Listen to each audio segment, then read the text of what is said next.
liberdade de expressão. Tenho que confessar que este tema, o ser humano deste tempo está habituado a pisar em tudo. Para consumir todas as sextas-feiras, 10 minutos depois das 10 da manhã. 10 minutos depois das 10 da manhã.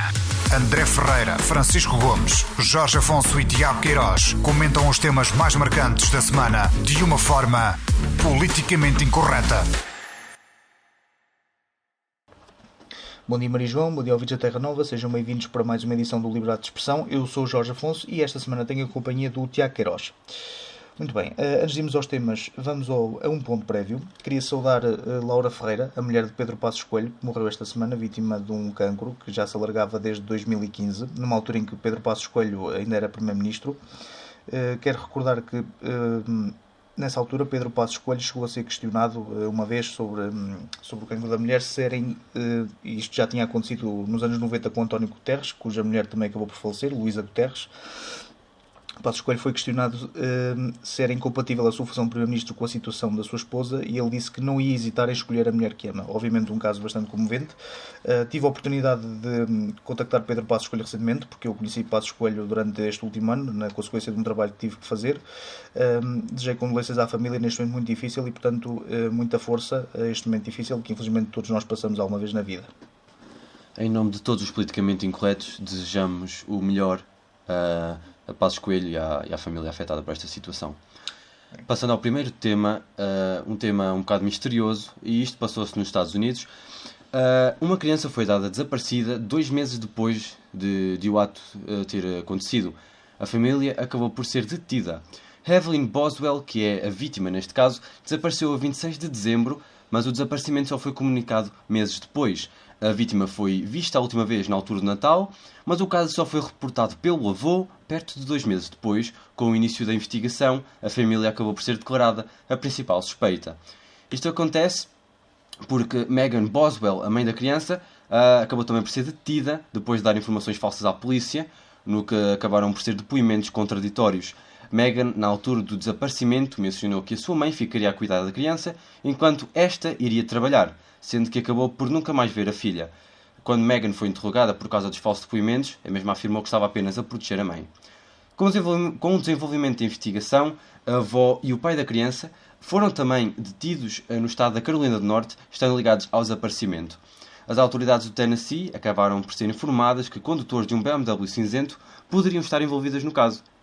E, por mais estranho que pareça, a avó e o pai da criança desaparecida foram avistados a conduzir um carro igual ao descrito, um BMW cinzento.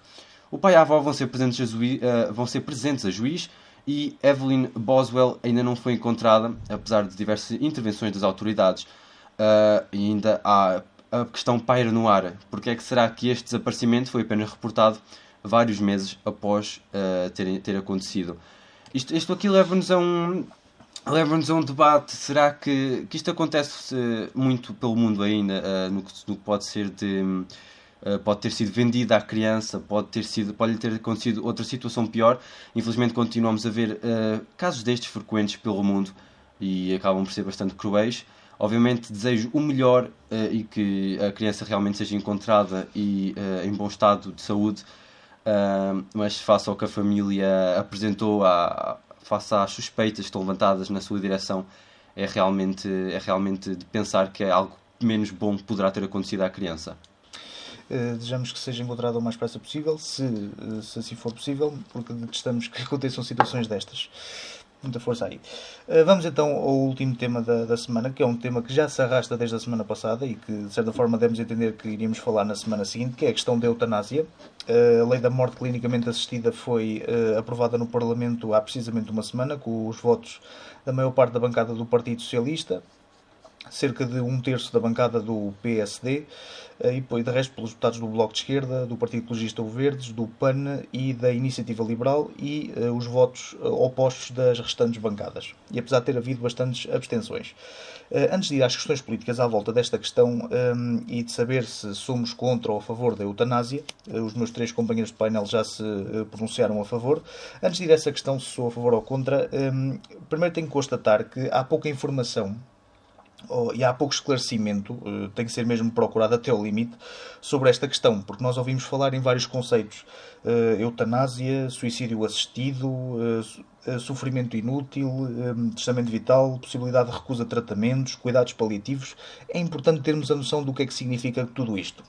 Eu ouço muitas pessoas a favor da eutanásia a falar que é preciso terminar com o sofrimento inútil, os tratamentos inúteis que vão até ao fim.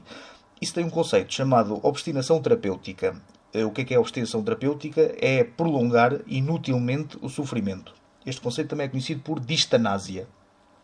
E, ao contrário do que é dito, isto é uma má prática médica e é recusada pelo Código Deontológico dos Médicos. Portanto, é uma prática que, quando se fala em sofrimento inútil, não se dá a entender às pessoas que isto já é recusado pelo Código Deontológico dos Médicos, ou seja, é evitado pelos mesmos. Depois, há aqui três conceitos que são fundamentais para que as pessoas saibam que estas leis existem. A eutanásia não é uma invenção que surge do nada. Há vários pontos que evitam que se chegue a essa situação, que é o testamento vital, a possibilidade de recusa de tratamentos e os cuidados paliativos. O que é o testamento vital? Neste momento existem cerca de mais de 20 mil feitos. E o que é? É nós, com 18 anos, fazemos um testamento em que dizemos: se eu tiver uma doença avançada e progressiva e chegar a um modo irreversível, eu quero que me façam isto e não quero que me façam isto. E designo esta pessoa a decidir em meu nome se eu não estiver consciente. Curiosamente, recentemente a senhora bastonária da Ordem dos Enfermeiros deu a entender que a eutanásia já se praticava no Serviço Nacional de Saúde, e em parte também tem um pouco a ver com isto, porque é a vontade do doente que fica expressa em testamento, logo não se chega ao ponto final de haver uma situação irreversível em que a pessoa não é capaz de dizer, e aí se chega a um ponto sem saída. O testamento vital prevê isso e termina com essa situação. PRT, também conhecida por possibilidade de recusa de tratamentos. O que é? Isto já acontece durante a doença, e é aqui que acontece quando as pessoas dizem: eu não quero ficar agarrado à máquina. É aqui, no diálogo com o médico, que tem de ser feito. O doente pode escolher os tratamentos ou as terapias ou a medicação que quer e aquela que não quer aceitar que lhe sejam ministrados. Porque há muitas pessoas que consomem todo tipo de medicamentos e de injeções e tratamentos até ao fim, e aí chegam a um ponto sem retorno e que seria mais fácil falecer se não o tivesse tido. Isto também se chama Lei dos Direitos dos Doentes em Final de Vida. É uma lei que já existe e também prevê situações destas. Cuidados paliativos. É aqui que está o cerne da questão e que me leva ao crer que neste quadro legalizar a eutanásia não é um caminho muito moral, porque é assim. Segundo os números que eu tenho, Portugal só tem cerca de 60 médicos nos cuidados paliativos e devia ter 500.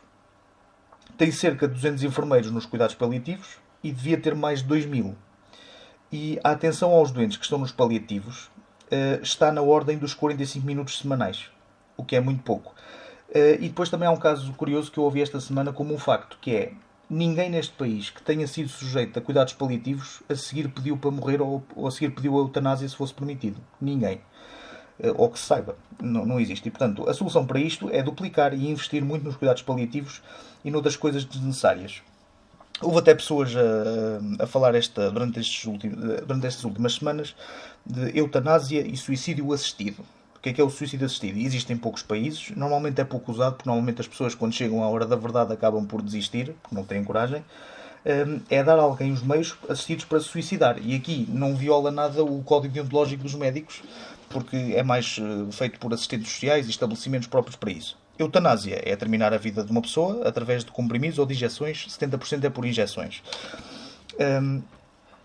Portanto, é assim, eu acho que um país que já tem legalizado o testamento vital, a possibilidade de recusa de tratamentos e os cuidados paliativos, conceitos que eu já expliquei, é nestes três que tem que investir para evitar chegar a uma situação de sofrimento inevitável e algo do género. E tal e qual como eu sou contra a distanásia, que é um sofrimento inútil, acabo também por ser contra a eutanásia, porque isto é conferir ao Estado a obrigação de encontrar alguém que tire a vida a alguém. Mais depressa compreendo o suicídio assistido, embora tenha muitas reservas. E isto aqui abre uma caixa de Pandora que não sabemos até onde é que termina. Para terminar, antes de terminar, eu queria só dizer que há 3 pontos, ainda às questões políticas, há 3 pontos inacreditáveis nesta questão da eutanásia e que quero lamentar. Primeiro, é o momento em que isto é votado. Este tema da eutanásia já esteve no Parlamento na legislatura passada e chumbou. e está-se a chegar a um ponto que eu acho que não é muito respeitável, que é, fica-se à espera que mudem as pessoas que lá estão para votar-se a favor. Não se tem muito respeito pela votação e pela opção das pessoas. Por isso é que eu acho, para além disso, que o Partido Socialista, que é o partido que está a governar, não tem a eutanásia no seu programa. E, portanto, fazia mais sentido fazer-se um referendo para saber a opinião das pessoas. E eu acho sempre que as questões fraturantes devem ser sujeitas a referendo, porque não é uma questão de esquerda-direita, porque há muitas pessoas de direita a favor e de esquerda contra, e vice-versa. E depois é discutido em cima do Orçamento de Estado, que é uma coisa muito importante para o nosso país, a nível das nossas contas, e, portanto, os deputados não têm tempo para se preparar de uma discussão muito importante para outra completamente fraturante. A eutanásia tem sido uma bandeira do Bloco de Esquerda. Isto dá a entender que é quase uma moeda de troca. Ou seja, o Partido Socialista diz: dá-me a abstenção do orçamento que eu dou-te a eutanásia. Isto é pouco moral, a meu ver. Segundo, é o momento em que isto é discutido. O nosso grande problema neste momento no nosso país é o Serviço Nacional de Saúde. E o que se está a dar aqui a entender é que não há meios para... Há um grande atraso nas consultas, nas cirurgias.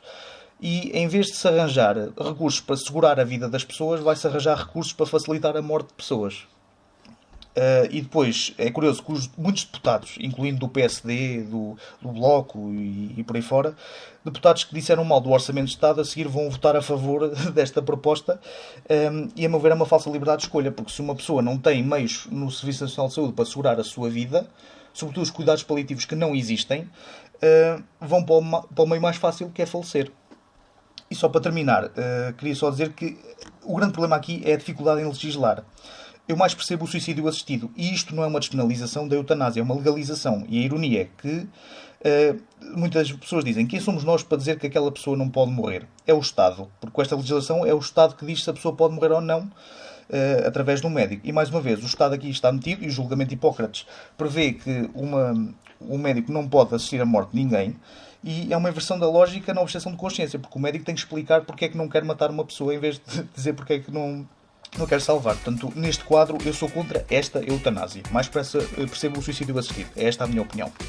Este programa, tendo sido mais baseado na eutanásia, assim também como ferramenta para informar, acaba por ajudar as pessoas, porque há uma grande falta de informação relativamente a este assunto, que é bastante fraturante, e apelo também um referendo. Se acabou assim o nosso programa, e muito obrigado a todos os ouvintes. Muito obrigado, Marjão. Até para a semana.